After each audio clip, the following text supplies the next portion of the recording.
আসসালামু আলাইকুম রহমতুল্লাহি বরকাতুহু। ওয়ালাইকুম আসসালাম রহমতুল্লাহ। সম্মানিত দর্শক, আমরা আজকে আসছি লোহাগাড়া উপজেলার চুনতি ইউনিয়নের সাতগড় মৌলভীবাজার ঐতিহাসিক আধ্যাত্মিক দরবার হযরত শাহ মাওলানা আতাউল্লাহ হুসাইনি রহিমাহুল্লাহ তিনার নামে প্রতিষ্ঠিত শাহী জামে মসজিদ, এটা আপনারা দেখতে পাচ্ছেন। এবং এখানে যিনি তিনার বংশধর জনাব শাহ সৈয়দ মাওলানা সাদ আল হুসাইনি, যিনি পশ্চিম মহড়া, চাঁদগাঁও, চট্টগ্রাম শহরস্থ আতাউল্লাহ হুসাইনি মডেল মাদ্রাসার শিক্ষক এবং প্রতিষ্ঠাতা পরিচালক শামসুদ্দিন আউলিয়া রহিমাহুল্লাহ জামে মসজিদের সম্মানিত ইমাম সাহেব। এবং আমি আপনাদেরকে আতাউল্লাহ হুসাইনি মসজিদ সহ তিনার মাজারটা একটু ঘুরে দেখানোর চেষ্টা করব। এটা হচ্ছে মসজিদ, যে আপনারা দেখতে পাচ্ছেন, এটা মসজিদের বাহিরের অংশ। এটা হচ্ছে মাজার শরীফ, যেখানে আমাদের চুনতির শাহ সাহেব কেবলা, গারাঙ্গিয়ার বড় হুজুর, ছোটো হুজুর কেবলা রহমতুল্লাহ আলাইহি সহ অসংখ্য বড় বড় আধ্যাত্মিক বুজুর্গ ব্যক্তিবর্গ, বাতিল শরফের হজরত কেবলা থেকে শুরু করে পটিয়ার শাহ হাসান আউলিয়ার থেকে শুরু করে যেগুলো বাংলাদেশের আধ্যাত্মিক দরবার আছে, মার্কাজ আছে, তরিকতের সব দরবারের বড় বড় আল্লাহর ওলিরা তিনারা এখানে জিকির আসকার করেছেন, এখানে জিয়ারতে এসেছেন।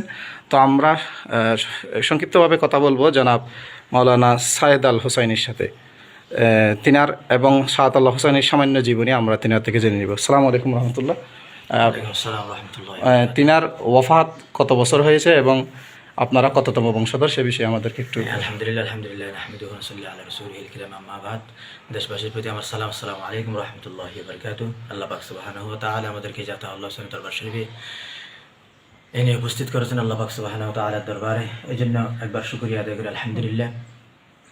উনি হচ্ছেন নবী করিম সাল্লাল্লাহু আলাইহি ওয়াসাল্লামের অন্যতম বংশধর, হযরত ইমাম হোসেন রাদিয়াল্লাহু তাআলা আনহুর বংশধর, ওলিকুল শিরোমণি সৈয়দ শাহ মাওলানা আতাউল্লাহ হোসেন রহমতুল্লাহ আলাইহি। উনি দিল্লি থেকে এসেছেন এখানে বাংলাদেশের মধ্যে, সর্বপ্রথম এসেছেন সুকসুরি, আমিরাবাদ সুকসুরি এসেছেন প্রথমে। এরপর আবার ওখান থেকে সুনতি সাতগড় গ্রামে এসে উপস্থিত হয়েছেন। এখানে এসে উনি কোরআন তেলাওয়াত করতেন, নামাজ পড়তেন, ইবাদত করতেন। ইবাদত করতে করতে এখন এখানে ওনার ভালো লেগেছেন, ওনার সহ পরিবার সহ আসার সময় 7 রকমের মানুষ এনেছিলেন।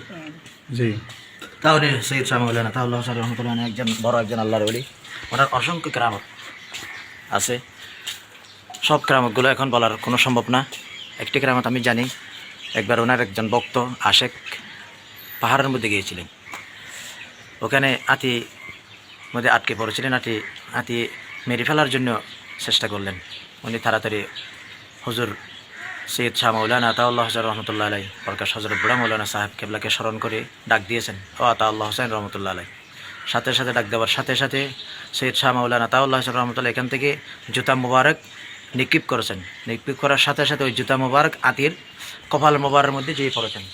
পড়ার সাথে সাথে আতিমটা ফালিয়ে চলে গেছেন।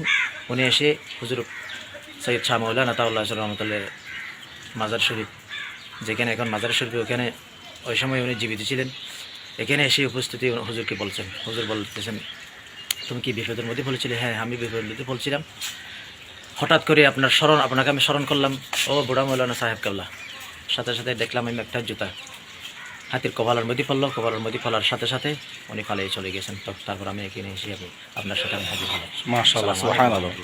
সম্মানিত দর্শক, আমরা এতক্ষণ কথা বলছিলাম যে আমাদের আতাউল্লাহ হোসেনের অন্যতম বংশধর, প্রায় 200 বছরের বহু পূর্বের মানুষ, যেখানে আমাদের সুন্নতি শাহ সাহেব কেবলা রহমতুল্লাহ প্রায় সময় কবর জিয়ারত আসছে। তো আমরা এখানে সাতগড় মূলত একটা আলাদা স্বতন্ত্র একটা গ্রাম, যদিও বা চুনতি ইউনিয়নের অন্তর্গত, বাট একটা আলাদা স্বতন্ত্র গ্রাম, যে এখানে আলহামদুলিল্লাহ এটা সাতগড়ের এক অন্যতম প্রাণকেন্দ্র বলা যায়, যেখানে মাজার শরীফের বাহিরের অংশ। তারপর আপনারা দেখতে পাচ্ছেন এখানে বিশাল পুকুর, যেটা সম্ভবত তিনারাই খনন করেছিলেন। এবং এই মসজিদের পাশে আছে তিনার নামে প্রতিষ্ঠিত দাখিল মাদ্রাসা সহ অসংখ্য কমপ্লেক্স। তো আজকে এই পর্যন্ত, নেক্সট টাইম আবার দেখা হবে ইনশাআল্লাহ। আসসালামু আলাইকুম।